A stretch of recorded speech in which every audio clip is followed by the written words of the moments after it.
ছোট্ট বন্ধুরা, তোমাদের সামনে আরও একটি নতুন গল্প নিয়ে হাজির হয়ে গেলাম। আজকের গল্পের নাম রূপার ঘরে ফেরা।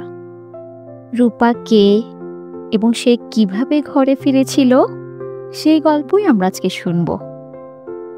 তাহলে চলো শুরু করা যাক।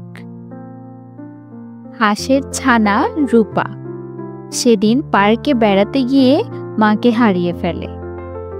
অনেক শখ করে সে মায়ের সাথে বেড়াতে এসেছিল, ঘুরছিল মজা করে। কিন্তু পার্কে খুব ভিড়। ঘুরতে ঘুরতে হঠাৎ রূপা দেখে মা পাশে নেই। ভয়ে রূপার বুক কেঁপে ওঠে। মা কোথায় গেল? মা, মা বলে সে চিৎকার জুড়ে দেয়। শেষে মাকে খুঁজে পাবার উপায় নিয়ে ভাবে।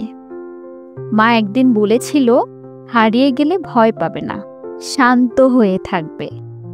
তাই রূপা শান্ত হয়ে উঁচু আর কম ভিড় দেখে একটা জায়গায় দাঁড়িয়ে চারদিকে তাকায়, কিন্তু মাকে কোথাও দেখতে পায় না।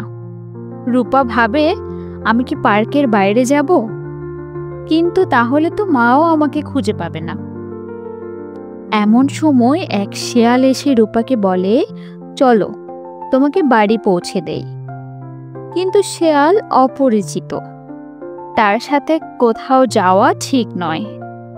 তাই রূপা শেয়ালের সাথে যায় না।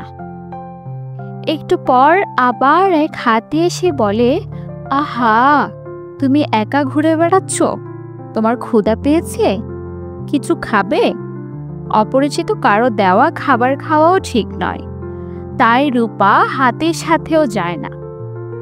রূপা আবার মাকে খুঁজতে শুরু করে। কিছুক্ষণ পর দেখে পার্কের পুলিশ হরিণ আসছে।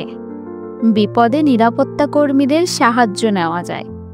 রূপা তাই হরিণকে বলে, মামা, আমি মাকে খুঁজে পাচ্ছি না। হরিণ বলে, কোনো ভয় নেই, চলো আমার সাথে। সে রূপাকে পার্কের অফিসে নিয়ে যায়। সেখানে তারা রূপার মা বাবার নাম, বাসার ঠিকানা ও ফোন নম্বর জানতে চায়। রূপার তা আগেই শেখা ছিল, সাথে সাথে সে তা জানিয়ে দেয়। তারপর মাইকে ঘোষণা দেওয়া হয়। তা শুনে মা দৌড়ে এসে রূপাকে বুকে জড়িয়ে ধরে।